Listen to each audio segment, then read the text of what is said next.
नवरात्रीच्या या पवित्र संध्याकाळी आज मिंचे खुर्द या निसर्गरम्य गावामध्ये अगदी सणाचं हे सगळं वातावरण असताना असा काही बौद्धिकाचा कार्यक्रम घ्यावा ही फार अभिनव कल्पना आहे आणि ती मिंचे खुर्द शिक्षण मंच त्या नव्यानं स्थापन झालेल्या मंचच्या वतीनं या ठिकाणी आयोजित केलेली आहे. त्याबद्दल मी पहिल्यांदा ह्या शिक्षण मंचचं आपल्या सर्वांच्या वतीनं मनपूर्वक अभिनंदन करतो. खूप चांगलं काम आहे हे. खरं तर मी इथं येत असताना कुणाशी संवाद साधायचा याच्याबद्दलचा विचार करत असतो. प्रत्येक वक्त्याला हा प्रश्न पडतो की मी कुणाशी संवाद साधणार आहे. एक तर माझ्या पुढं जर सगळे प्रौढ असे असते तर मी वेगळ्या पद्धतीनं बोललो असतो. सगळे युवक असते तर त्यांच्यासाठी वेगळ्या पद्धतीनं बोललो असतो. विद्यार्थीच असते हायस्कूलचे त्यांच्यासाठी वेगळ्या पद्धतीनं बोललो असतो. पण हे सगळं मिक्स आहे आणि अशा वेळी वक्त्याला फार मोठा प्रश्न पडतो की नेमकं कुणासाठी बोलायचं. गंभीर बोलायला लागलं तर ही मुलं चुळबुळ करतील. मुलांसाठी काही गमती गोष्टी सांगाव्या म्हणलं तर प्रौढांना वाटते काय सगळ्या गमती सांगायला सुरू आहे. अशी वक्त्याची अडचण होते. असं असताना सुद्धा मग मला थोडेसे माझ्या एकूण व्याख्यानाची रचना थोडीशी त्यानुरूप करावी लागेल. मी येताना डी.वाय. देसाई सर, त्याचबरोबर पाटील सर आणि सर्जेराव देसाई सर यांच्याशी बोलत होतो. मिंच खोरं म्हणून मी इथलाच आहे, कुरगावचा, त्यामुळे मिंच मला जवळचं आहे. अगदी मिंच खोरं कुरावर सगळी मंडळी पूर्वीपासून येणारी मंडळी, त्यामुळे मिंच हे गाव मला अगदी जवळचं. मंच म्हणून प्रसिद्ध, आता ते मिंच लेखी नाव पण मंच म्हणून प्रसिद्ध. तर या खोऱ्यामधलं हे एक प्रमुख गाव की एकूण सगळ्या क्षेत्रामध्ये अतिशय तळमळीनं काम करणारी माणसं मिंच्यामध्ये आहेत, या मिंचे खोऱ्यामध्ये आहेत. मला खूप आनंद होतोय की मगाशी मी बोलत असताना जेव्हा अशा पद्धतीचा मंच स्थापन करतात ही मंडळी, त्या मंचच्या वतीनं अनेक कार्यक्रम आयोजित करणार आहेत. मी काही त्यांना कार्यक्रम सुचवणार आहे. चांगले कार्यक्रम घेतले पाहिजेत. त्याचबरोबर अनेक वेगवेगळ्या चळवळीमध्ये काम करणारी सागर कुंभार सारखे बसरेवाडीचे चांगले कार्यकर्ते आहेत आणि ही सगळीच मंडळी अतिशय चांगलं काम करणार आहे. इतिहास चांगला आहे तुमचा. या ठिकाणी चांगल्या पद्धतीच्या क्रीडा स्पर्धा होत होत्या. मिंचे खोरं हे खेळाडूंसाठी प्रसिद्ध आहे. मिंचे खोरं प्रसिद्ध आहे ते शिक्षणासाठी. इथल्या प्रत्येक घरामध्ये नोकरदार आहे, शिक्षक आहे. त्यामुळे अशा तऱ्हेनं इतक्या डोंगराच्या कुशीत वसलेलं गाव इतकं असं सर्वगुण संपन्न आहे, ही मोठी आनंदाची गोष्ट आहे. आणि मग अशा गावामध्ये येत असताना निश्चितच काही नवीन सांगितलं, काही नवे विचार दिले तर खात्रीनं या गावामध्ये ते रुजतील. आजची परिस्थिती काय आहे हे जरा समजून घ्यावं लागेल. काळ झपाट्यानं बदलतोय. कासार साहेब म्हणले अतिशय झपाट्यानं बदलतोय. असं होतं की पूर्वी 50 वर्षापूर्वी काळ बदलत नव्हता. 50 वर्षे जशीच्या तशी असायची. काळ बदलायचाच नाही. आजा करतोय तोच मुलगा करायचा, मुलगा करतोय तेच नातू करायचा. आणि मग आजा त्याच्यात सुप्रीमो असायचा घरातला. आजाचा शब्द प्रमाण, आजाच्या शब्दाच्या बाहेर, आजीच्या शब्दाच्या बाहेर कोणी जायचं नाही. नातवंडांच्यावर सुद्धा जरब असायचे. आम्हाला माहिती आहे ना, आपल्या सगळ्यांनाच माहिती आहे आजा आजीचं कौतुक आणि धाक आपल्याला माहिती आहे सगळ्यांना. पुढल्या पिढीत आता तो तितका राहिला नाही. कारणही तसंच आहे, काळ बदलला. कारण आजा सुप्रीमो म्हणजे चॅम्पियनच असायचा. कसा चॅम्पियन? बैलगाडी चालवायची, बैल कशी राखायची, बैल कशी हाकायची हे आजाला माहिती बाबापेक्षा जास्त. नातवाला त्यातलं काही फारसं माहिती नाही. आऊत करायचं, कुळवणी करायची, सगळी नांगरण करायची, आजाला सगळं जास्त माहिती असायचं. त्यामुळं आजा सुप्रीमो. जरा बाबा कायम गाडी हाकत असला आणि आजा मागं गाडीत बसलेला असला तर बाबावर टेन्शन. आजा मागा आहे, काहीतरी चुकल ही भीती कायम. सगळ्या हवामानाचा अंदाज आजा सांगेल तसा, शेतात काय पेरायचं आजा सांगेल तसं. म्हणजे आजा ह्यातला सगळ्यातला चॅम्पियन, सुप्रीमो आणि ज्ञानी व्यक्ती असत होता. 50 वर्षानंतर काळ एवढ्या झपाट्यानं बदललेला आहे, त्याच्याबद्दलची अनेक उदाहरणं मी पुढे सांगणार आहे. अतिशय झपाट्यानं बदलला आणि गेल्या 15 वर्षात तो अतिशय वेगानं, रॉकेटच्या वेगानं, चांद्रयानाच्या वेगानं बदललेला आहे समाज. कारण विज्ञान आणि तंत्रज्ञान याच्यामुळे जग बदललं. आपल्या हातात मोबाईल आला आणि आजा अडगळीत पडला, आजी अडगळीत पडली. कारण आजाला त्या मोबाईल मधलं काही कळत नाही, आजीला काही कळत नाही, नातवाला कळतंय, नातीला कळतंय. आजाला सांगितलं की बाबा कॉल लाव, नाही मला नाही येत, तूच लाव कसा तो. ईमेल, व्हॉट्सॲप, फेसबुक यातलं आजाला काहीच कळणार नाही. इंस्टाग्राम नाहीच काही कळणार, यूट्यूब नाहीच काही कळणार. मग आजाला झक मारत आता नातवाचं ऐकायला लागतंय. नातू सुप्रीमो आहे, बाबा सुद्धा मागं पडायला लागलाय. त्याचं कारण शिक्षक लोक, मला एक प्राचार्य म्हणून काम करत असताना भीती होती जी ह्या मुलांना सगळ्यांना कम्प्युटरचं ज्ञान दिलं पाहिजे. 15 वर्षापूर्वी आमच्याकडे योजना असायच्या, मुलांना संगणक साक्षर करायचं आहे, अशा पद्धतीनं अभियान असायचं. मग संगणक कसं साक्षर करायचं, संगणकात काय काय असतंय, ते कसं चालवायचं, हे मुलांना आम्ही साक्षर करायचं. अशा पद्धतीनं तज्ज्ञ बोलवायचे त्यासाठी आणि असलेल्या 4-5 कम्प्युटरवर त्यांना शिकवायचं.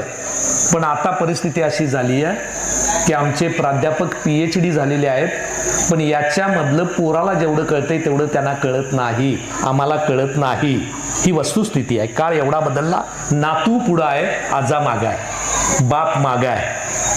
आणि म्हणून हा असा बदललेला काळ मोठा गुंतागुंतीचा झालेला आहे. 5वीला खुरपं पुजायचं, आमच्या 5वीला खुरपी पुजली होती, यांच्या 5वीला मोबाईल पुजलेला आहे. 5वीला मोबाईल पुजला, ते सुपात ठेवायचंच. ते कशासाठी खुरप? कारण शेती हा आमचा व्यवसाय आहे, तुला करायची शेती. आता ते काय खुरप ठेवून काय उपयोग नाही, म्हणून मोबाईल ठेवायला पाहिजे. मोबाईल हा दुहेरी शस्त्र आहे, दुधारी शस्त्र आहे. तो चांगला आहे आणि तो वाईट आहे. मी हा जगातला सर्वात मोठा शोध म्हणजे मोबाईल मानतो, जगातला सर्वात मोठा शोध. कारण अनेक शोध लागतात. चांद्रयान गेलं, त्या इस्रोला माहीत आणि त्या चंद्राला माहीत. आपल्या जीवनात काय फरक पडला त्यानं? नाही फरक पडला.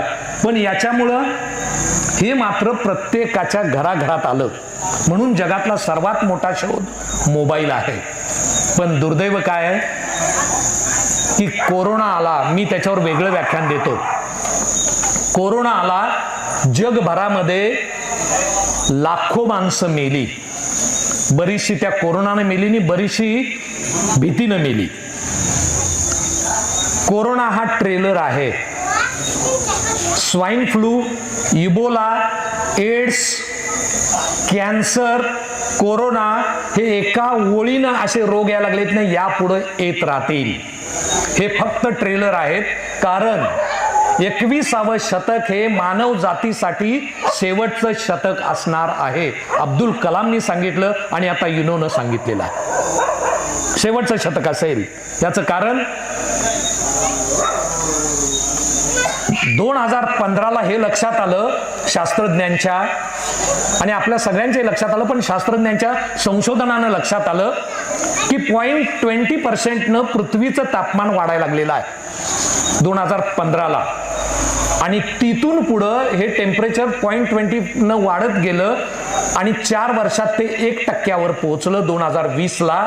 आणि 1% पृथ्वीचं तापमान वाढल्याबरोबर जो काही सगळीकडेच जी घडामोडी झाल्या, उष्माघात सुरू झाला, माणसं मरायला लागली उष्माघातानं. माणसाला सहन होणार नाही अशी उष्णता वाढली. अकोल्याचं तापमान 51 डिग्रीवर गेलं. अकोल्याचं तापमान, ते तापमान राजस्थानमध्ये पूर्वी कधी असायचं, ते अकोल्याचं 51 डिग्रीला गेलं. कोल्हापूर आहे 35 ते 38 पर्यंत असायचं, ते 40 ओलांडून पुढे गेलं. हिवाळ्यामध्ये आणि पावसाळ्यामध्ये सुद्धा फॅन लावावे लागतात, हा सगळ्यांचा अनुभव आहे. तापमान प्रचंड वाढायला लागलं आणि मग माणसं मरायला लागली उष्माघातानं. बर्फ वितळायला लागला, दक्षिण ध्रुवावरचा बर्फ वितळायला लागला, मोठे मोठे हिमनग तुटायला लागले आणि समुद्रात यायला लागले. पाण्याची पातळी समुद्राची वाढायला लागली. येत्या 10 वर्षामध्ये अनेक देश पाण्याखाली जाणार आहेत त्या उष्णतेमुळं. अनेक देश, मालदीव, मलेशिया, हे इकडले जे देश आहेत दक्षिण आशियाई देश, ऑस्ट्रेलिया सुद्धा पाण्याखाली जाणार आहे. मुंबई पाण्याखाली जाणार आहे येत्या 10 वर्षामध्ये. हे सगळं आपण करत असलेलं प्रदूषण आणि जंगलतोडीमुळे होतंय, हे आपण लक्षात घेणं गरजेचं आहे. म्हणून हे जे रोग यायला लागलेले आहेत, निसर्ग हा फार मोठा आहे, विश्व फार मोठं आहे. याच्यातल्या या पृथ्वीवरचे एवढेसे किडे आपण आहोत आपण. आमचा अहंकार दांडगा जगावर राज्य करण्याचा, पण किडे आहोत, मुंग्या आहोत आपण. त्यामुळं आम्ही लई नाटकं करून, लई वळवळ करून निसर्गावर विजय मिळवतो म्हणलं तर शक्य नाही. निसर्ग अगदी असा सहज हिसका दाखवून जातो. जास्त वळवळ कराल तर मग इबोला, स्वाईन फ्लू, कोरोना आणि त्याच्या पुढचा सगळ्यात मोठा रोग आज आलेला आहे. सगळ्यात मोठा रोग आलेला आहे. त्यामुळे सगळा समाज उद्ध्वस्त होतो आहे, अशी अवस्था आहे. तो कुणाकुणाला झालाय? तुम्हाला झालाय, सियाना सगळ्यांना झालाय, मलाही झालाय. तो सगळ्यात मोठा रोग आणि त्याचं नाव आहे नोमोफोबिया. नोमोफोबिया नावाचा रोग आलेला आहे. तो आपण ओढवून घेतलेला रोग आहे. अर्थात हे कोरोना सुद्धा ओढवून घेतला आम्ही तापमान वाढवून. हा नोमोफोबिया म्हणजे no mobile phobia. I can't live without mobile. Mobile के बिना मैं नहीं जी सकता. वाटते की नाही प्रत्येकाला? आहे का नाही खरं? महिला मंडळी सुद्धा सांगतील मोबाईल शिवाय खरं नाही. कुणालाही शिक्षा द्यायची असेल तर एक दिवस त्याच्या हातातला मोबाईल काढून घ्या. कसं तडपडतंय बघा, कसं पाण्यातनं मासा बाहेर काढल्यासारखं तडपडतंय. 4 तासापेक्षा जास्त मोबाईल जो वापरतो त्याला नोमोफोबिया झालेला आहे. माझं जरा जास्तच होतंय, 4 तासापेक्षा बरंच जास्त होतंय. प्रत्येकाला झालाय तो. लहान मुलाला झालाय. आया दूध पाजत असताना मुलाला किंवा काही घास भरवत असताना हातात मोबाईल दिला की काम सोपं होतंय. काय वाटेल ते खातंय मोबाईल बघत. ऐकायची परिस्थिती. वाटेल ते काही घाला, त्या चव रव काय कळत नाही. त्या या एवढ्याशा चिमुकल्या 6 महिन्याच्या पोरापासून अगदी पहिल्यांदा ते पोरग 6 महिन्याच्या आत असं करायला लागतंय. मोबाईल कुठं आहे मोबाईल, लगेच असं करतंय. म्हणजे खुरपं गेलं, बाकीचं सगळं गेलं. मोबाईल हा अगदी 5वीला पुजलेला आहे. या लहान मुलापासून जी सवय सुरू झालेली आहे, म्हाताऱ्या लोकांना सुद्धा मोबाईल लागतो. आणि मधली पिढी तर पूर्ण आहारी गेलेली आहे, पूर्ण आहारी. मी पूर्वी तुम्हाला सगळ्यांना आठवत असेल की पूर्वी पेपरमध्ये हाणामारीचे प्रकार जास्त होते, गँगवॉर जास्त होती. गँगवॉर, मुंबईतली गँगवॉर असायची. कोल्हापूरपर्यंत आलेलं होतं. बघितलं म्हणून मारामारी, चाकू हल्ले, तलवार हल्ले असं असायचं. एकानं कुणीतरी बघितलंय, थोडी मारामारी झाली, पुन्हा हा गँग जाऊन त्या गँगला मारायचा. आता गँगवॉर बंद झालेले आहेत का सर? गँगवॉर बंद झालेले आहेत का? गँगवॉर साठी गँग हवा असतो, गँगच नाही. 3-4 जण येऊन ठरवायला पाहिजे त्याला 5व्याला मारायचं म्हणून. ही 3-4 जण एकत्र येत नाहीत. आलीत तर ती आपल्याच मोबाईल मध्ये. ती काय प्लॅन एकत्र करू शकत नाही. थांब जरा थांब असं करते. प्रत्येक जण आपल्याच मोबाईल मध्ये.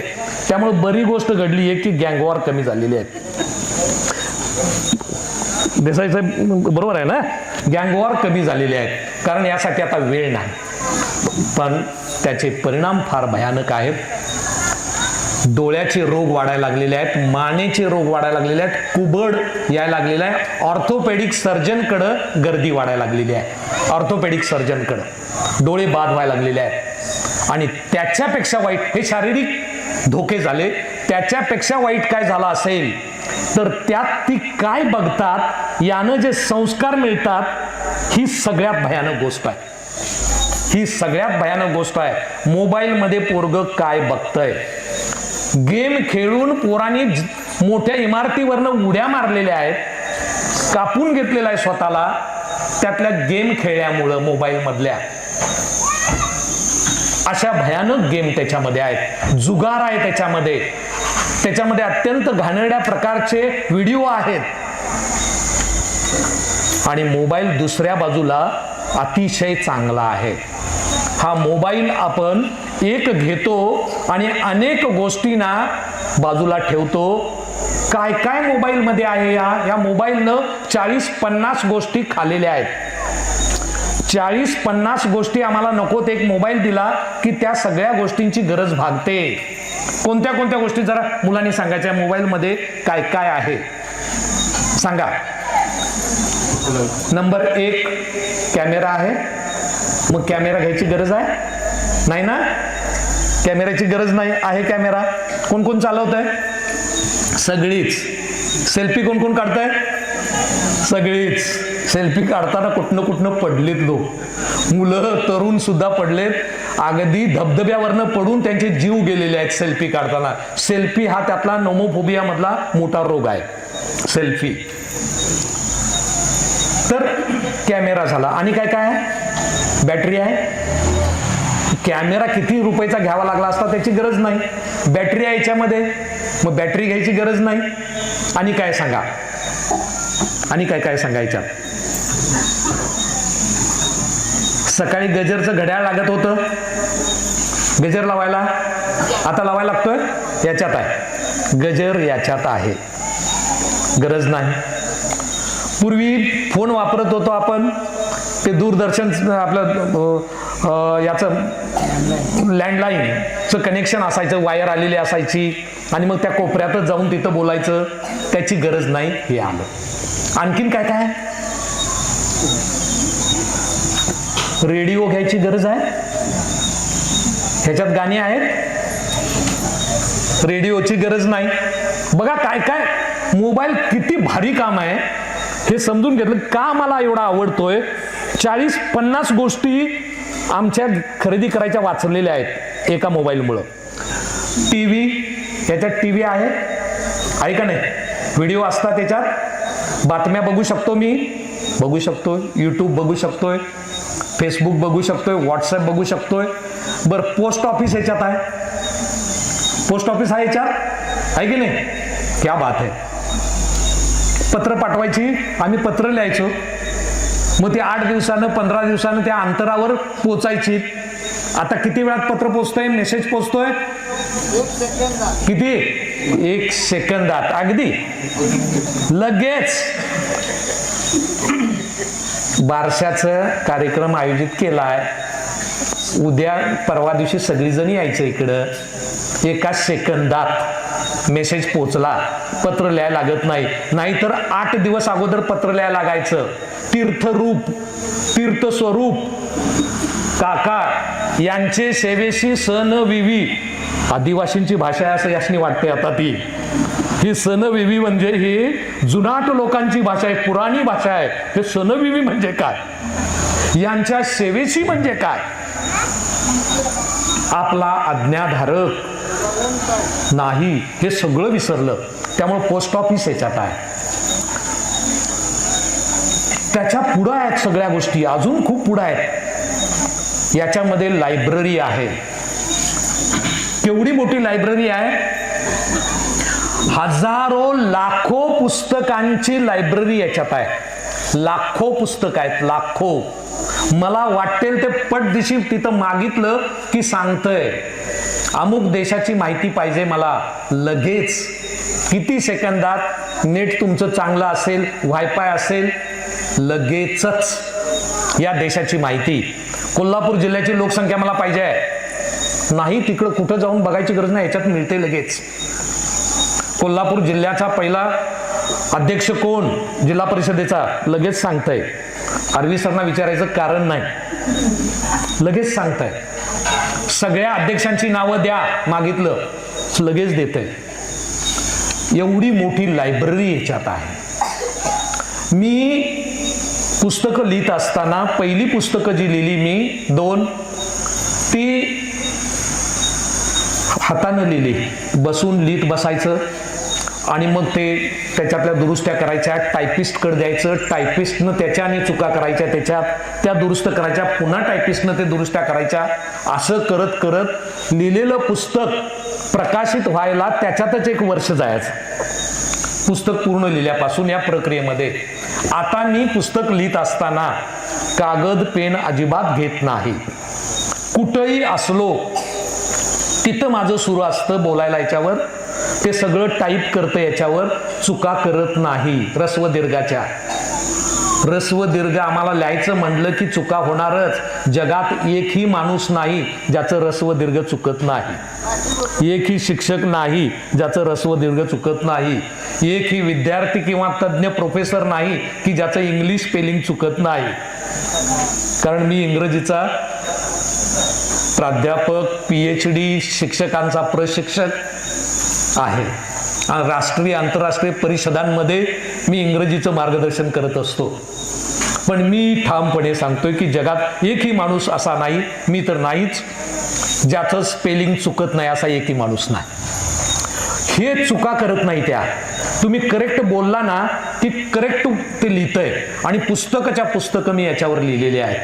टायपिस्टचं कामच संपलं.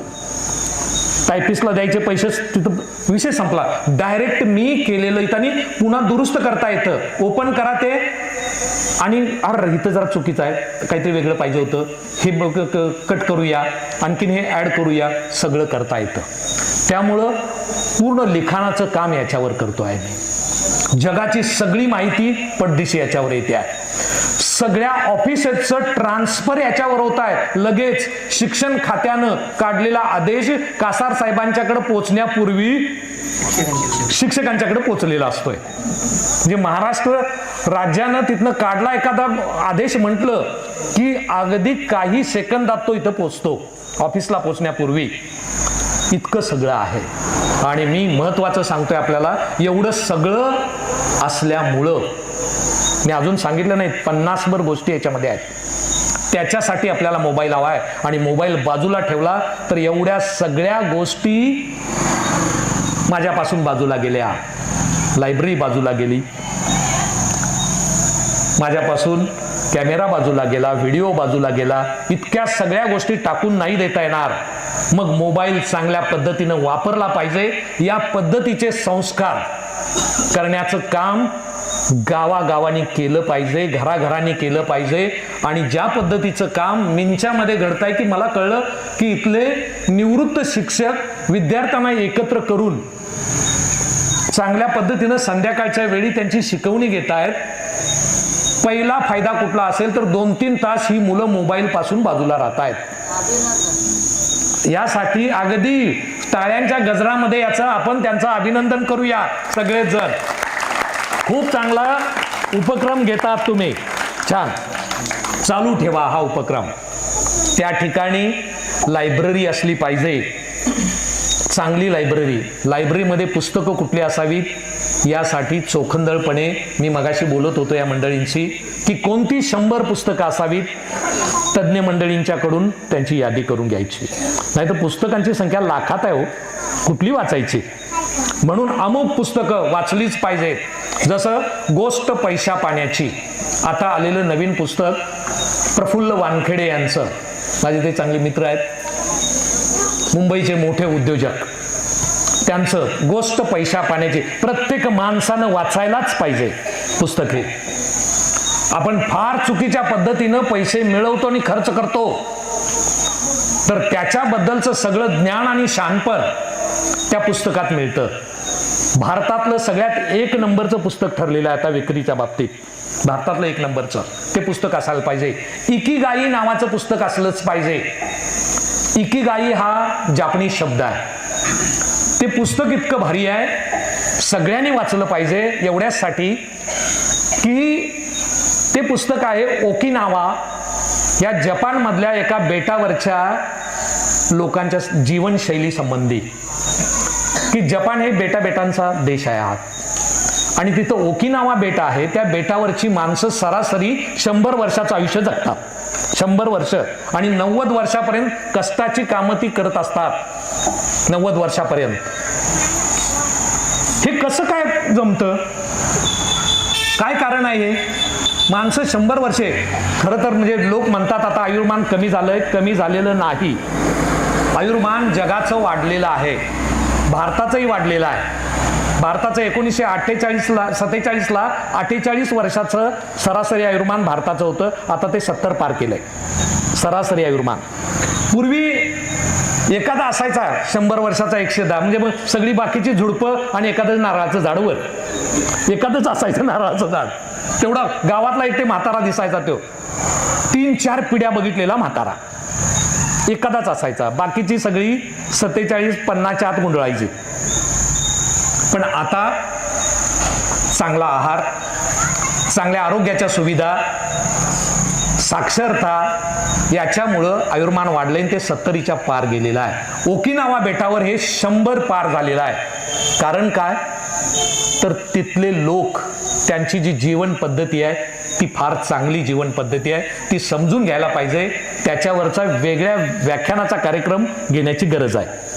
इकिगाई फक्त या शब्दासाठी आपल्याला सगळ्यांनी की आम्ही जगावं कसं हे समजून घ्यायसाठी इकिगाई समजून घ्या. इकिगाई म्हणजे काय? कार्यानंद, गरजा कमी, सामाजिक सौधार्य म्हणजे इकिगाई. कमी गरजानिशी जगायचं.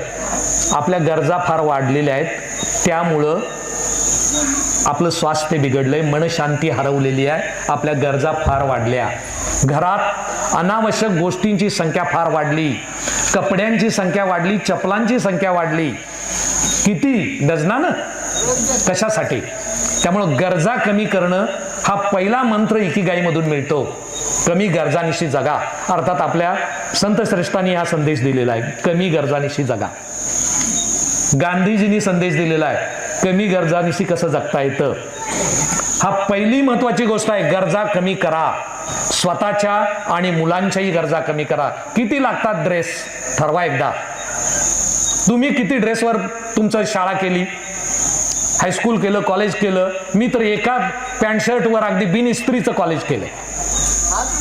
मग आपल्या पोरांना डझनानं कशाला लागतंय हे ठरवावं लागेल. आणि मग ही गावाला एक संस्कृती गावामध्ये निर्माण झाली पाहिजे. कमी गरजा, ओकिनावा झालं पाहिजे. प्रत्येक गाव हे ओकिनावा झालं पाहिजे त्या दृष्टीनं. आणि कार्यानंद, प्रत्येकानं कष्टाची कामं करायला हवीत. गांधीजी म्हणतात तसं, मला माझ्या जेवढ्या गरजा आहेत त्या गरजा भागतील एवढं कष्ट मी घेतलंच पाहिजे. शारीरिक कष्टाची कामं मी केली पाहिजे. ते ओकिनावा बेटावर त्या पद्धतीनं हे केलं जातं. ते इकिगाई हे पुस्तक आपल्याकडे असायला पाहिजे. अशी पुस्तकं त्या लायब्ररीत असायला पाहिजेत, जी तुमचं जीवन बदलून टाकतील. खरंच मनावर घेतलं तर प्रत्येक माणूस, एक व्याख्यान माणसाचं आयुष्य बदलून टाकू शकतं. एक पुस्तक माणसाचं आयुष्य बदलून टाकतं. मी अर्जुनाचे एकलव्यायन हे पुस्तक आता गेल्या वर्षी प्रकाशित झालं. ते कमी वेळेमध्ये लोकप्रिय झालं. हे काय आहे अर्जुनाचं एकलव्यायन? ह्या मुलांच्यासाठी सांगणं थोडंसं गरजेचं आहे की माझं नाव अर्जुन आणि मी एकलव्य बनलो आणि मग शिकलो. असं का झालं? तर यासाठी मी जरा ह्या पोरांना जी गोष्ट सांगणार आहे, कुणाला सांगायचं नाही, फक्त तुम्हाला म्हणून सांगतोय. अतिशय कॉन्फिडेन्शियल गोष्ट सांगतोय मी. तर मी इंग्रजी मधला पहिला PhD इथला मौनी विद्यापीठातला आणि बऱ्याचशा डिग्र्या इंग्रजीच्या घेतलेला मी, म्हणजे महाराष्ट्रातल्या दुर्मिळ माणसामधला मी अशा पद्धतीने मांडलं जातं. आणि त्यावेळी आता झालेले आहेत. पण म्हणजे टीचर ट्रेनिंगच्या बाबतीत इंग्रजीचं महाराष्ट्र, गोवा, कर्नाटक इथल्या इंग्रजीच्या मराठी मीडियम आणि इंग्लिश मीडियम मधल्या शिक्षकांचं ट्रेनिंग घेण्याचं काम मी करतो. तिथं नाव इंग्रजीचा तज्ज्ञ म्हणून घेतलं जातं. पण मित्रांनो, सिक्रेट सांगतोय तुम्हाला, गुपित सांगतोय, मी 7वी पर्यंत मला अजिबात इंग्रजी येतच नव्हतं. अजिबात इंग्रजी येत नव्हतं 7वी पर्यंत. लिहायचो BIB बिब आणि वाचायचो DID डिड. बीला डी म्हणत होतो. नेफ्यूचं स्पेलिंग लिहायला यायचं नाही. नेफ्यू असलं माझं इंग्रजी होतं. 8वीला नापास झालो. बोलायचं नाही कुणाला. 8वीला नापास झालो इंग्रजीला. 9वीला नापास झालो. 10वीला काय काय करून 35 मार्क मिळवले. काय काय करून. 11वीला नापास झालो. एवढी सवय लागली नापास व्हायची. 12वीला बी नापास झालो इंग्रजी. आणि मग पहिल्यांदा वर्ष वाया गेलं आयुष्यातलं. आणि त्या बोरीच्या झाडाकडे आई म्हणली, आता जा तू मसरच राखायची, आता तुझं कौतुक लई झालं. वडील, मी 4 वर्षाचा असताना वडील वारले होते. त्यामुळं उन्हाळक्या केल्या. धाक काय तो आईचाच, पण तिला मग 6 पोरं, अर्धा डझन पोरं, त्यातलं मी शेंडफळ. एवढी सांभाळायची, अवघड होतं. आणि तिला आशा होती की हे जरा हुशार दिसतंय, काहीतरी शिकल म्हणून. ते बी नापास. पहिली 2-3 नापास झाली. त्याच्यानंतर मी बी नापास झालो. आणि आईच्या सगळ्या स्वप्नांचा चुराडा झाला. आणि आईने सांगितलं, आता खुरपं घे आणि जा बाहेर पड अगोदर पहिला. आणि मग तिकडे गेलो. पाल्याचा भारा राहायचा म्हणून आणतच होतो, पण आता ते करिअर म्हणून मला करायचं होतं. पाल्याच्या भाऱ्याचं करिअर, शेतीचं करिअर, मसरांचं करिअर करायचं होतं. आणि म्हणून मग गेलो, आता यापुढं आता हेच, नाहीतर इचलकरंजीला कुठल्या तरी मागावर जायचं. थोरले 2 जण गेलतेच मागावर इचलकरंजीला. तसं जायचं. पण त्या बोरीच्या झाडाखाली गेल्यावर विचार केला, काही खरं नाही आहे. थोरल्या 2 हाल बघतो, इचलकरंजीत कशी राबतात आणि किती पगार मिळतोय. मला असं करून चालणार नाही. इंग्रजीमुळं नापास झालो मी. इंग्रजीमुळं वर्ष वाया गेलं माझं. इज्जत गेली.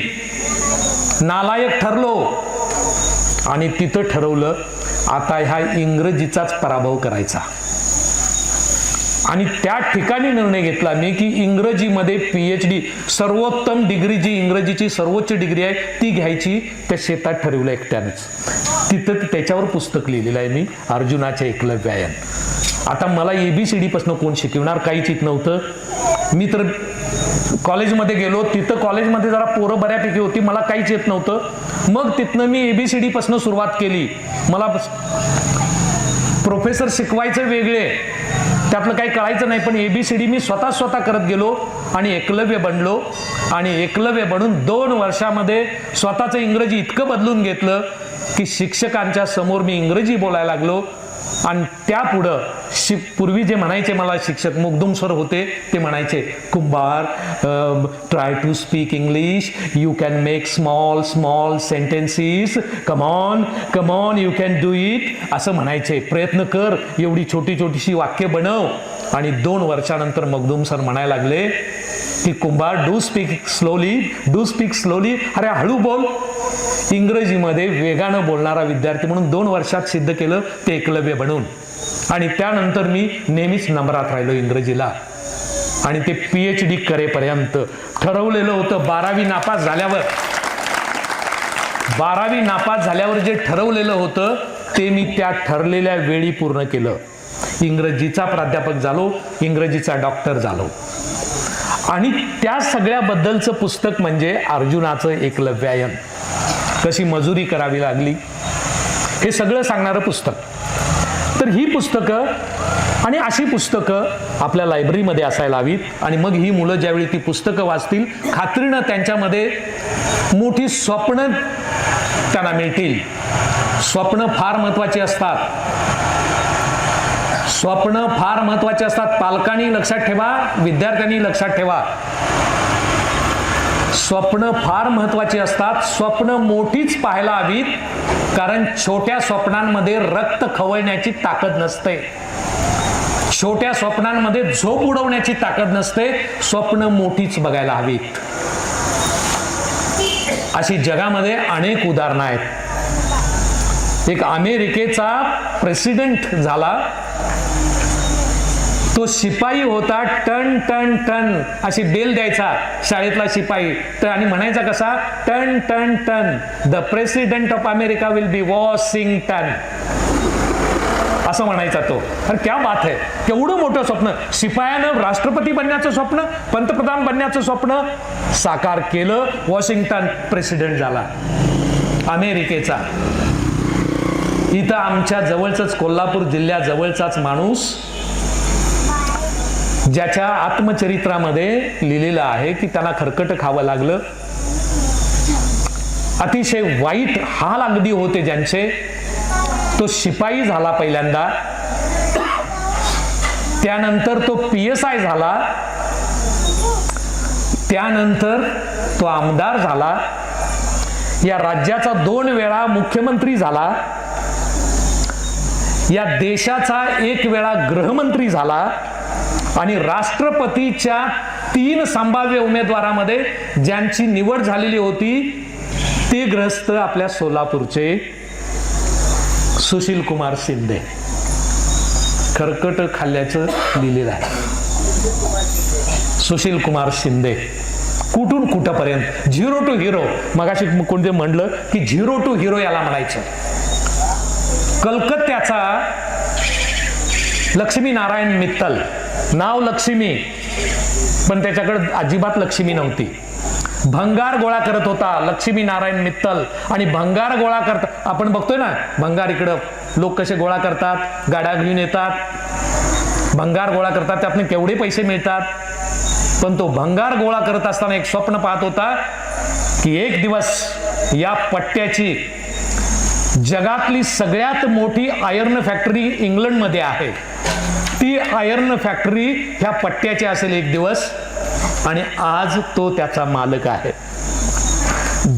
जगातला 1 नंबरचा आयर्न प्रोडक्शन मध्ये 1 नंबर आहे त्याचा. केवढं मोठं स्वप्न. आणि मग आपल्या अवतीभोवती अशी स्वप्न छोटी छोटी बघणारी छत्रपती शिवाजी महाराजांचं स्वप्न असेल. स्वराज्य निर्माण करायची काय साधी गोष्ट आहे का? एवढ्याशा 50 वर्षाच्या आयुष्यामध्ये अगदी एका जागीरदाराचा पोर एक राजा होतो आणि एक महाराष्ट्रासारखं एक आदर्श राज्य बनवतो, काय साधी गोष्ट आहे का? स्वप्न मोठी होती. म्हणून सांगतोय पुन्हा ते वाक्य, मुलांनो स्वप्न मोठी बघा. वाक्य पुन्हा विसरायचं नाही. त्याच्या पुढचं वाक्य काय आहे? स्वप्न मोठी बघा, कारण छोट्या स्वप्नांमध्ये रक्त खवळायची ताकद नसते. रक्त खवळलं पाहिजे अशी स्वप्न असली पाहिजे.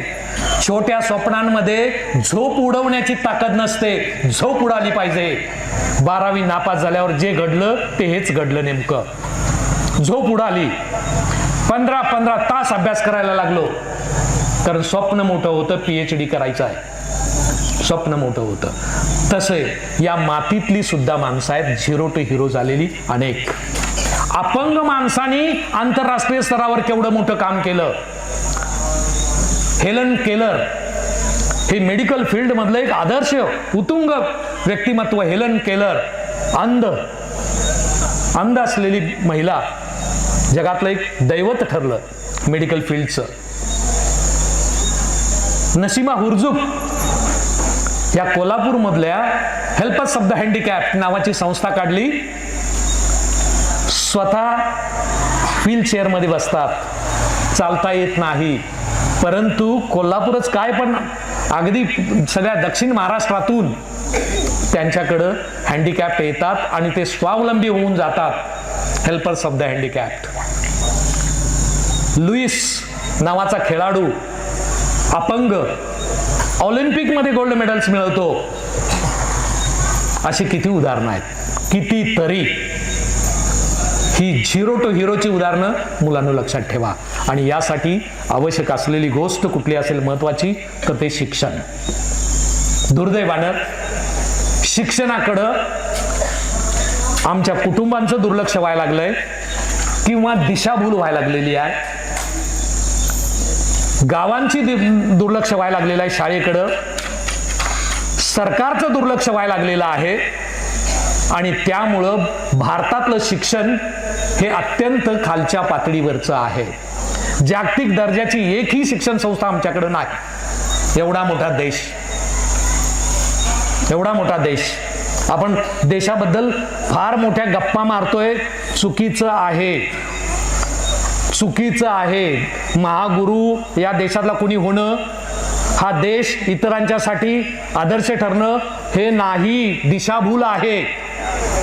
आमचा देश कुठं आहे हे बघायचं असेल ते 20 मार्च 2023 ला यादी जाहीर करतं युनो. हॅपीनेस इंडेक्सची यादी जाहीर करतं. 146 देशांची यादी आहे ही. आणि त्याच्यामध्ये संशोधन केलं जातं, सर्वे घेतला जातो आणि त्याच्यातून जगातल्या देशांमधली परिस्थिती काय आहे, माणसं सुखी किती आहेत हे तपासलं जातं, आनंदी किती आहेत हे तपासलं जातं.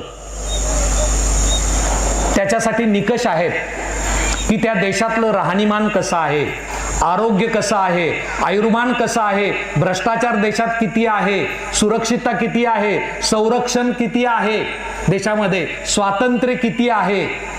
एवढ्या 7 निकषांच्या आधारे हा हॅपीनेस इंडेक्स ठरवला जातो आणि युनोकडून तो जाहीर केला जातो.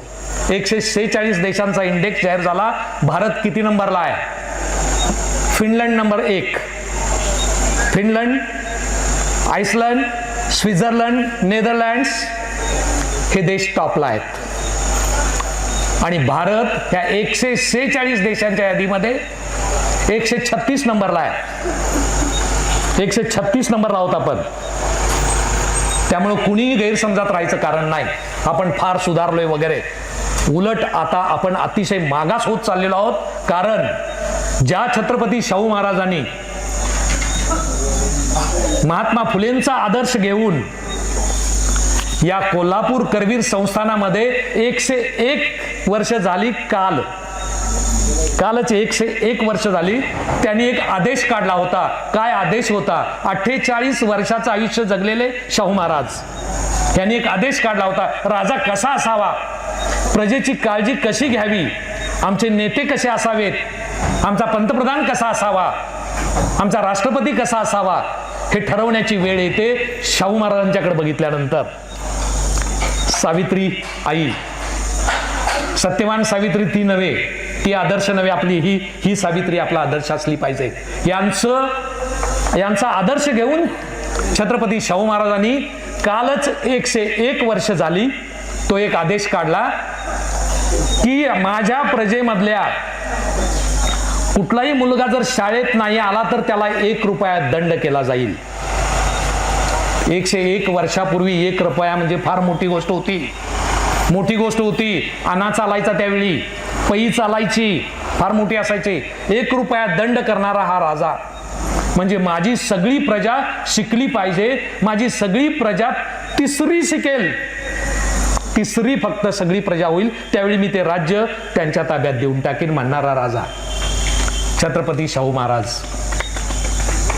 आणि मग असं शिक्षण इथं कोल्हापुरात झालं म्हणून कोल्हापूर ही शिक्षण पंढरी झाली. कोल्हापूरमध्ये ज्या पद्धतीची हॉस्टेल्स आहेत, शाळा आहेत, ह्या शाहू महाराजांच्यामुळे झाल्या. हे देशालाच नव्हे जगाला मोठा आदर्श देणारं शिक्षण संकुल कोल्हापूर आहे, करवीर संस्थान आहे. आणि याच देशामध्ये मग आता शाळा बंद करायचं कारस्थान सरकार करतं आहे. 5000 शाळा बंद करायचा आदेश. कशासाठी? पटसंख्या कमी आहे, 20 पटाच्या खाली संख्या आली की शाळा बंद.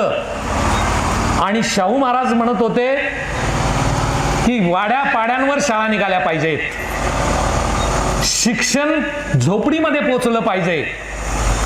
आणि आता शाळा बंद करायचा आदेश काढलेला आहे. म्हणजे शिक्षण मारलं की काय होईल? पुन्हा 17वं शतक येईल जिथं आपण रानटी माणसासारखे जगू.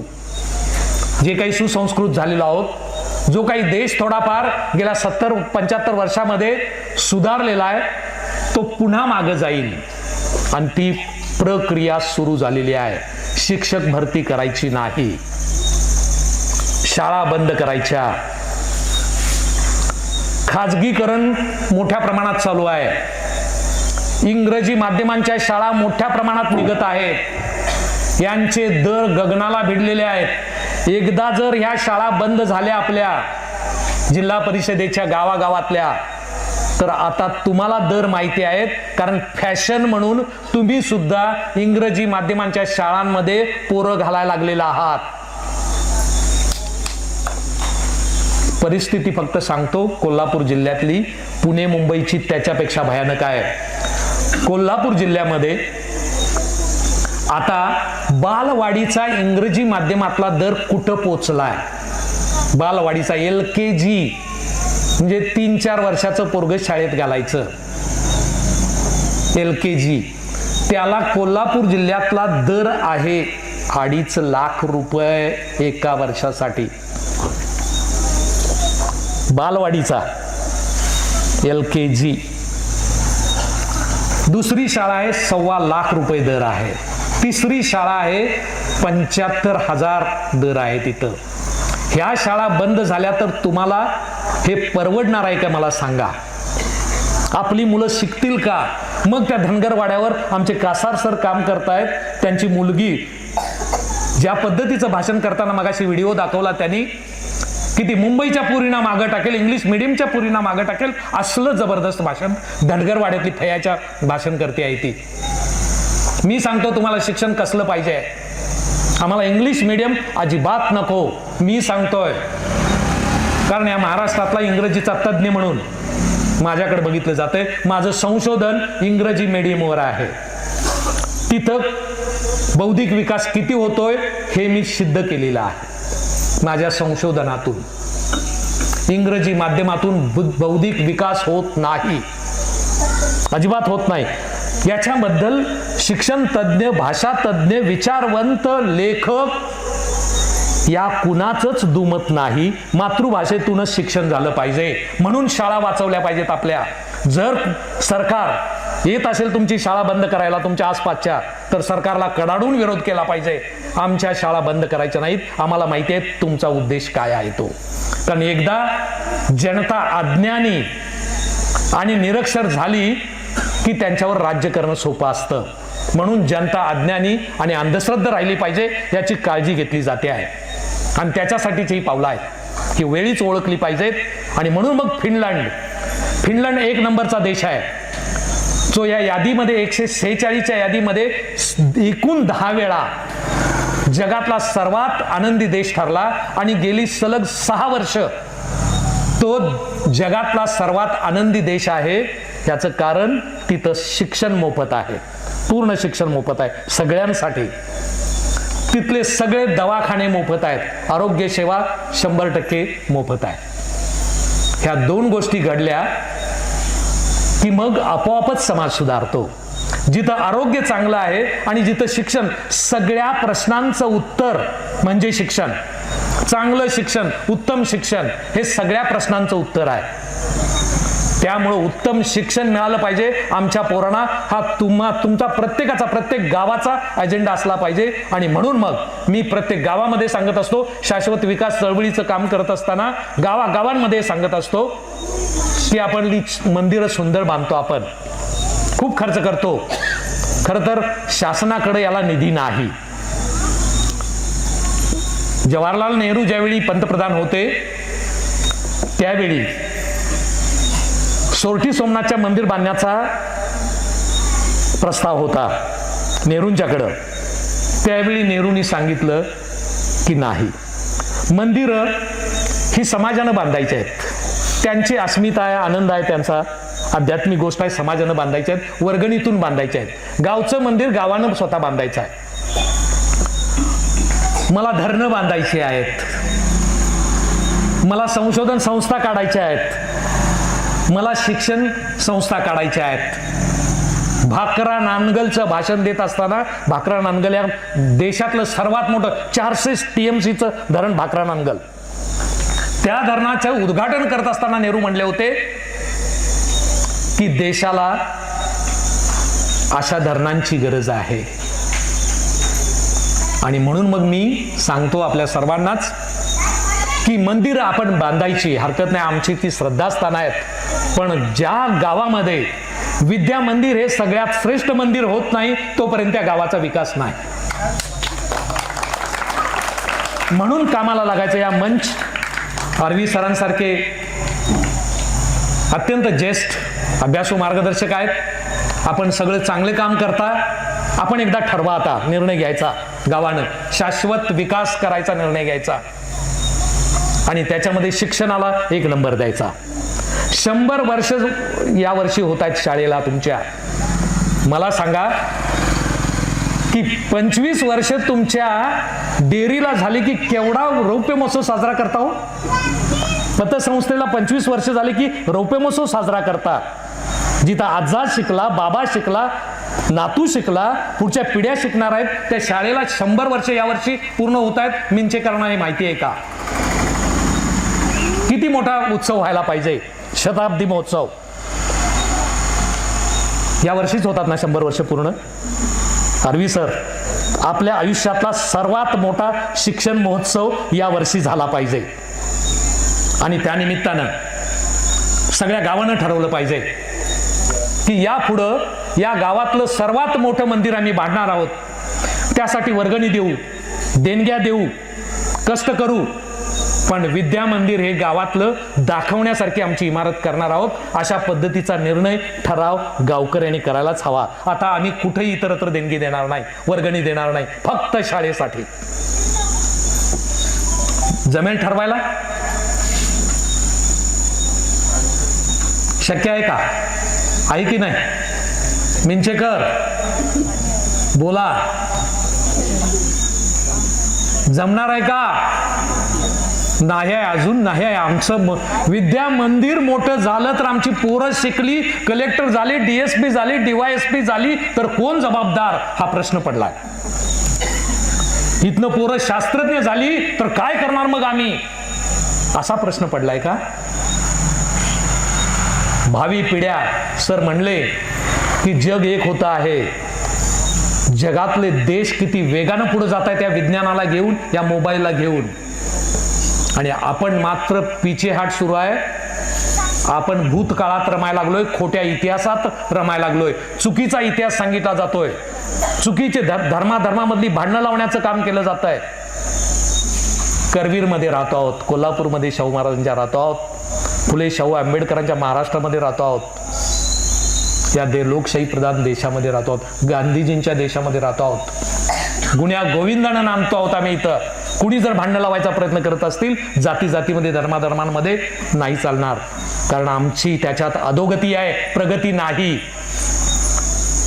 बघा, मला आज तरी या ठिकाणी तुमच्याकडून प्रतिसाद मिळत नाही असं दिसतंय. होणार आहे का महोत्सव? जरा तुम्ही सांगा. गाव करील ते राव काय करील असं आहे. तुम्ही सांगितलं की इकडं होतंय, कारण तुमच्या पुढे यांना नाही जात आहे. विद्या मंदिर हे मोठं बांधायचं. अनेक ठिकाणी मी गावकऱ्यांचे ठराव घेतलेले आहेत, अनेक ठिकाणी झाले का? छान. आता मग त्याच्यामध्ये सुविधा, इन्फ्रास्ट्रक्चर झालंय, आता त्याच्यातल्या सुविधा वाढवा. दाखवण्यासारखं आमची शाळा आहे. पाहुण्यांना काय दाखवावं गावातलं, चला आमची शाळा बघून येऊया, अशी शाळा असायला हवी. शिक्षण फार महत्वाचं आहे. काय? नाही नाही नाही, बरोबर आहे, अगदी अगदी करेक्ट बोलतायत ते. हा हा, बर बर, आपण त्याच्यावर जरा नंतर बोलूया, सविस्तर नंतर बोलू आपण. तर यासाठी शिक्षणाला गावानं प्राधान्यक्रम दिला पाहिजे, आरोग्याला दिला पाहिजे. शाश्वत विकास चळवळीमध्ये मी 5 गरजांच्या वर लक्ष केंद्रित करतोय. खरं तर आपल्या 5 महत्वाच्या गरजा आहेत, त्याच्यावर लक्ष दिलं तर समाजाचा विकास होतो, गावाचा विकास होतो, कुटुंबाचा विकास होतो, देशाचा विकास होतो. पण ते सोडून नको त्या गरजांवर आमचा वेळ, पैसा आणि कष्ट खर्च होत आहे. गरजा काय आहेत बघा, जरा समजून घ्या. पहिली गरज आहे आरोग्य. आरोग्य का? मी जगलो तर सगळं, म्हणून आरोग्य नंबर 1चं, माझं कुटुंबाचं. त्यासाठी आरोग्यावर 1 नंबरला लक्ष दिलं पाहिजे. आहार, विहार, निद्रा, चांगला आहार घ्या, व्यायाम असला पाहिजे, बसून राहू नका. ओकिनावा बेटावरचे लोक लक्षात ठेवा. आणि विश्रांती वेळेवर घ्या. TV वेळीच बंद झाला पाहिजे. नाहीतर 11, 12, 1 वाजेपर्यंत रात्री TV आणि मोबाईल झोपूच देत नाही. योग्य वेळी झोपलं पाहिजे. हा आहार महत्त्वाचा आहे.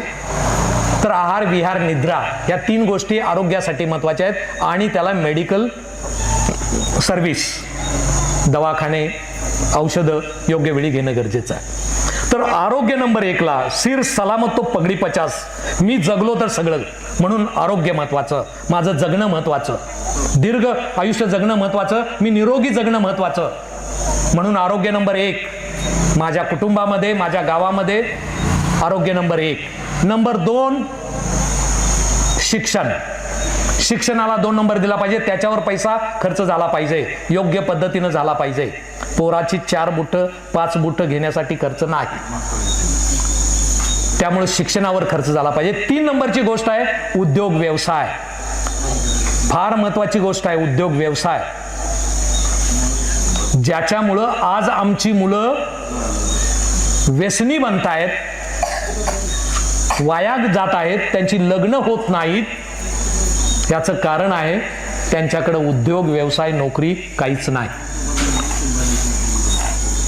2008 पासून पुढं सरकारी नोकऱ्या बंद केल्या. फक्त 4 क्षेत्रामध्ये सरकारी नोकऱ्या मिळतात, त्याही कमी प्रमाणात. 4 क्षेत्रामध्ये, एक पोलीस, दुसरं सैन्य, तेही अग्निवीर काढून सैन्य नावाची चेष्टा केलेली आहे सैन्याची आपल्या.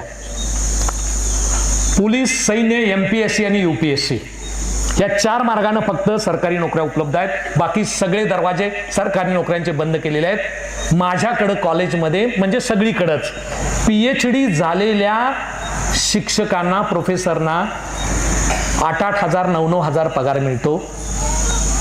हे किती भयानक आहे सांगा. मी PhD झालो त्यावेळी केवढा मोठा कौतुकाचा विषय, आणि आज PhD झालेल्यांना 8-9 हजार पगार मिळतो, आणि तेही 9 महिने 10 महिन्यासाठी. सुट्टीचा पगार नाही. पुढल्या वर्षी कामावर घेऊ का गॅरंटी नाही. कसं जगायचं. आणि त्यामुळं मुलांची लग्न होत नाहीत. आपल्यातलेच मुलीचे बाप आपणच काय म्हणतोय, सरकारी नोकरदार पाहिजे जावई, सरकारी नोकरदार पाहिजे. तुझं पोरग काय करतंय, भार वडतंय नव्हे, मग जावई कसा सरकारी नोकरदार मिळेल. तुझ्या पोराला लाव की सरकारी नोकरी. हो नाहीच, कुणालाच नाहीत. म्हणून पोरं MIDC मध्ये नोकरी लावतात. तुम्हालाही माहिती असेल, MIDC मध्ये जातात, लगीन झालं की सोडते नोकरी, परत येते लग्नासाठी MIDC नोकरीला. गाड्याच्या गाड्या भरून जातात. तिथल्या जातात का नाही ना. कागल मधनं गाड्या केवढ्या प्रत्येक गावातनं. MIDC ला आहे म्हटलं की चला नोकरीला, पोरगी देतात, आणि मग ते लग्न झालं काही दिवस झालं की सोडून येते. परवडत नाही. अशी परिस्थिती. आणि ही मुलं व्यसनाधीन बनतायत. मुलींच्या लग्नाची वय वाढलेली आहेत. आणि हे वाचवायचं असेल तर असं शिक्षण, उत्तम शिक्षण गावातच कसं होईल याची काळजी घ्यावी लागेल. ते गरजेचं आहे. आपण ते सगळेच जण करणार आहात, कारण प्रत्येकाच्या गरजा आहेत. 5 गरजा महत्त्वाच्या आहेत, प्रत्येकाला पाहिजे आहेत, आणि त्या मिळत नाहीत म्हणून माणसं दुःखी आहेत. त्या मिळत नाहीत, आत्महत्या होत आहेत. आणि त्या गरजा आहेत पद, पैसा, प्रतिष्ठा, सुख आणि आनंद. या 5 गरजा आहेत. या मिळाल्या की माणूस सुखी होतो, आनंदी होतो.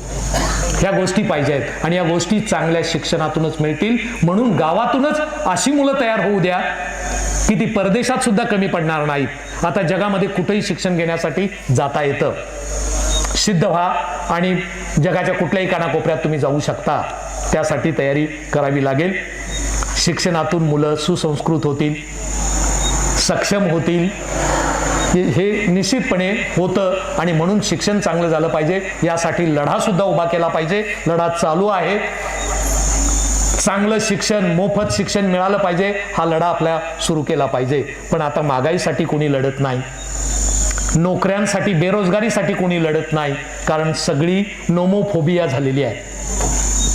नोमोफोबियामुळं महागाई वाढली, मोर्चे नाही निघत. बेरोजगारी वाढली, युवक कुठं आहेत. आता शोधायचेच असतील तर खात्रीनं धाब्यावर आणि कुठलं चायनीज गाड्यांवर योग मिळतील आता खात्रीनं. हे काय आहे? हे चित्र फार वाईट आहे. हे आमचं भवितव्य आहे. ही मुलं मग पैशासाठी गुन्हेगारीकडे वळतात, चोऱ्या करतात आणि अशा पद्धतीची गुन्हेगारी पुढल्या 20 वर्षामध्ये अशी टोकाची होणार आणि यातलेच लोक आमचे नेते होणार आहेत. हीच असुसंस्कृत पिढी आमचे नेते असणार आहेत. आता आहेतच. त्यांच्याकडे काय सांगावं त्यांचं? तुमची गरज आहे आता, लवकर रिटायर व्हा. अगदी नाही, खात्रीनं. यासाठी मी माझ्या प्राचार्य पदाच्या व्यापातनं गावोगावी जात असतो. शाश्वत विकास चळवळ सुरू केलेली आहे. अक्षरसागर साहित्य मंच सुरू केलेला आहे. आमचे ही सगळी मंडळी असतात सोबत सगळी अगदी या चळवळीमध्ये. तर या दृष्टीनं आपल्या गावातून ही सुरुवात व्हावी अशा पद्धतीची मी अपेक्षा करतोय. आपल्या मुलांना शिक्षणातून चांगल्या सवयी मिळाव्यात, चांगलं इंग्रजी यावं. खरं तर गमतीचा माझा 3 तासाचा कार्यक्रम आहे तो, जे शिक्षक लोकांना सुद्धा खूप मजा येते. पण आज जरा सगळाच मिक्स आणि जरा गंभीर पद्धतीनं बोलायचं होतं आणि त्यात मोबाईलवर जास्त चर्चा झालेली होती, म्हणून मग थोडासा मी त्याला भर दिला. नाहीतर इंग्रजीमध्ये हा माझा आवाज येतो ऐकू नाही? हां, रेकॉर्ड असं आहे का? ओके. तर होतंय कसं की इंग्रजीमध्ये महाराष्ट्र कच्चा आहे, मागा आहे इंग्रजीमध्ये महाराष्ट्र. बिहार सुद्धा पुढं आहे, पण महाराष्ट्र मागा आहे. त्याला एक राजकीय कारण आहे. मोरारजीभाई देसाई वगैरे कारण आहे. त्यावेळी एक वाईट निर्णय घेतला होता की 5वी पासून 7वी पर्यंत इंग्रजी काढून टाकलं होतं 1950 ते 1972 पर्यंत. आणि जुनी मॅट्रिक होती ती इंग्रजी शिवाय पास. अरवी सर त्याच ह्याच्यातले असणार आहेत. आणि आमचे शिक्षक हे यातले इंग्रजी शिवाय मॅट्रिक पास. त्यांनाच इंग्रजी येत नव्हतं. कंपल्सरी इंग्लिश घेऊन भेटेल असं. आणि सर मात्र कंपल्सरी इंग्लिश घेऊन, पण इंग्रजी शिवाय सुद्धा पास होता येत होतं. मग असे पास झाले आणि ते आमचे शिक्षक बनले. त्यामुळं आमचं इंग्रजी पिढ्यानपिढ्या मागं राहिलं. महाराष्ट्राचा चुकीचा निर्णय घेतला मोरारजीभाई देसाईंच्या काळातला. खेर त्यावेळी शिक्षण अधिकारी होते, शिक्षण मंत्री होते.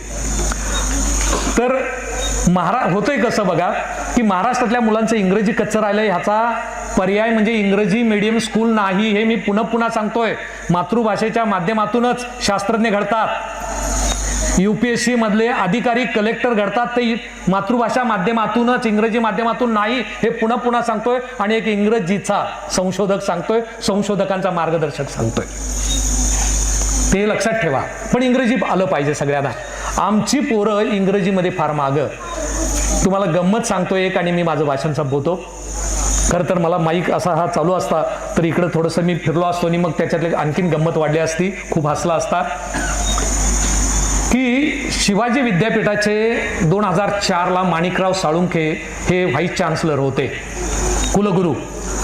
आणि त्यांनी मग निर्णय घेतला की कोल्हापूर हे अंबाबाईचं देवस्थान आहे, छत्रपती शाहू महाराजांची भूमी आहे. इथं अनेक पर्यटक येत असतात. या ठिकाणी पानपट्टीवाल्याला सुद्धा इंग्रजी आलं पाहिजे, कारण अनेक राज्यातले येत असतात, परदेशातले येत असतात.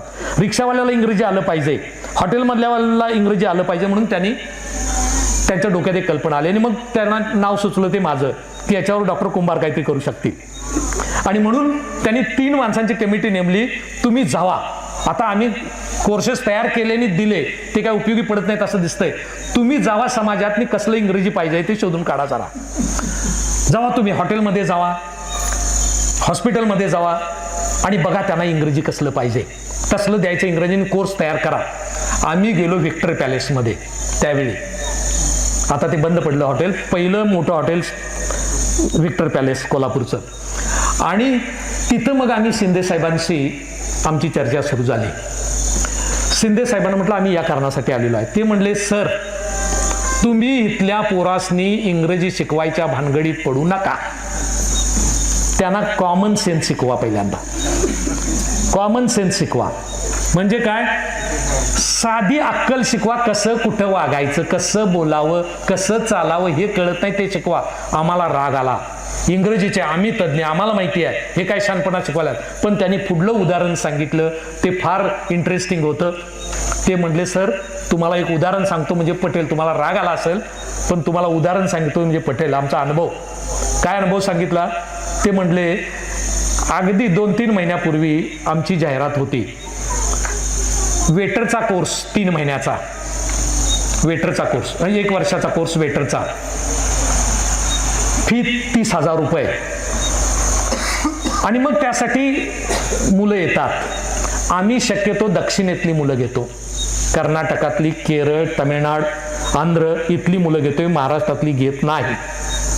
असं का? म्हणजे एक इनविजिबल बोर्डच असतो आमचा, इनविजिबल म्हणजे असा अदृश्य बोर्ड असतो, नो महाराष्ट्रीयन्स प्लीज, नकोत आम्हाला महाराष्ट्रीयन. असं का म्हटलं? हे चुकीचं आहे ना. आम्ही लगेच आमचा महाराष्ट्रीयन अहंकार जागा झाला. म्हटलं असं कसं? तर त्यांनी सांगितलं कसं होतंय. ती इकडली दक्षिणेतली पोरं येतात, 10वी नापास असतील, पास असतील, ती पोरं येतात, ती कशी वागतात. तर ती पोरं कशी येतात, व्यवस्थितपणे चालत येतात. ती तिथं काउंटरला रिसेप्शनिस्ट असतो, त्याला अनेक भाषा येत असतात, तो MBA झालेला असतो, अतिशय मृदू भाषेत बोलतो, गोड भाषेत बोलतो, समजूतदारपणे बोलतो. आणि तिथं येऊन ही पोरं कशी बोलतात, एक्सक्यूज मी सर असं म्हणतात. तेवढं इम्प्रेशन पहिल्या झटक्यात, एक्सक्यूज मी सर असं म्हणलं कुणी तर किती भारी वाटते ना. एवढं म्हणायला काय लागतंय, पण इम्प्रेशन केवढं. तर एक्सक्यूज मी सर, मग ते म्हणतात yes please, what can I do for you. मग ते म्हणते लगेच, sir we want to know about your waiters course advertised in last week. Okay, go to room number 101 and meet Mr. Shinde. He will give you all the information there. 101 room number मध्ये जा, शिंदे साहेब तुम्हाला सगळी माहिती देतील.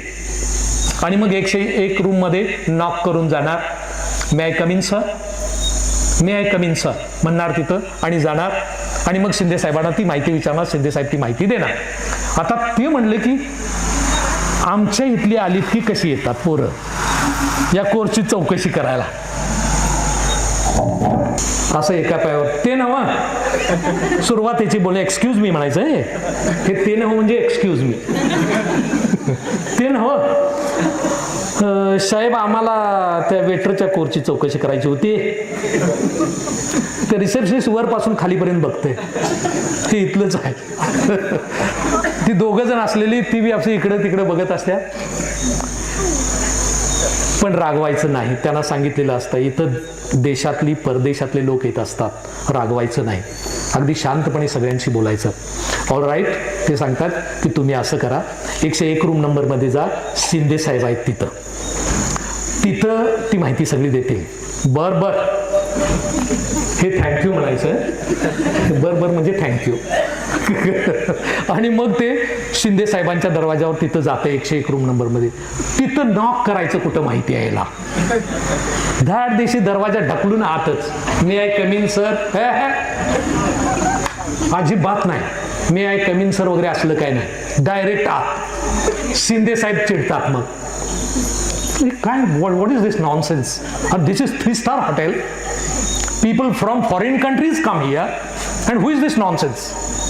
असा तळपापड असं त्याचं हे झालेलं असतं, तळपायची आग मस्तकाला जाते. पण शांत राहायचं, मोठ्यानं बोलायचं नाही, रागवायचं नाही, ट्रेनिंग असते त्याला. आणि मग अरे अरे काय चाललंय काय, ते ना एक्सक्यूज मी परत, म्हणजे स्टाईल काय. आम्हाला त्या कोर्सची चौकशी करायची होती. बोला कसला कोर्स, ते ॲडव्हर्टाइजमेंट आलेली ती. बर बोला तुम्हाला काय माहिती पाहिजे. ते ना त्याच्यात ते 30,000 फी लिहिलेली बरोबर आहे. बरोबर आहे, तुम्हाला काय वाटलं. आम्हाला वाटलं 3,000 असेल. ते म्हणले तुम्हाला 3,000 का वाटलं. आता मास्तर व्हायला 30,000 लागत नाहीत, मी वेटर व्हायला 30,000 होय. ह्याच्या डोक्यातला वेटर कुठला, हातात 4 प्रत्येक बोटात 1-1 कप, हातात बशींचा दुंडा, पाठी खांद्यावर मळका कपडा, चयग्राम, असला वेटर हिच्या डोक्यात. आणि त्याच्यापेक्षा जरा भारी वेटर कुठला, 4 टेबल मांडलेले आहेत आणि तिकडे काउंटर आहे छोटंसं, तिथं मालक बसलाय आणि मग हे इकडनं सांगतंय 1 नंबर 25 रुपये घ्या, 2 नंबर 45 रुपये घ्या. असला वेटर म्हणजे जगातला भारी वेटर. एवढंच ह्याच्या डोक्यात.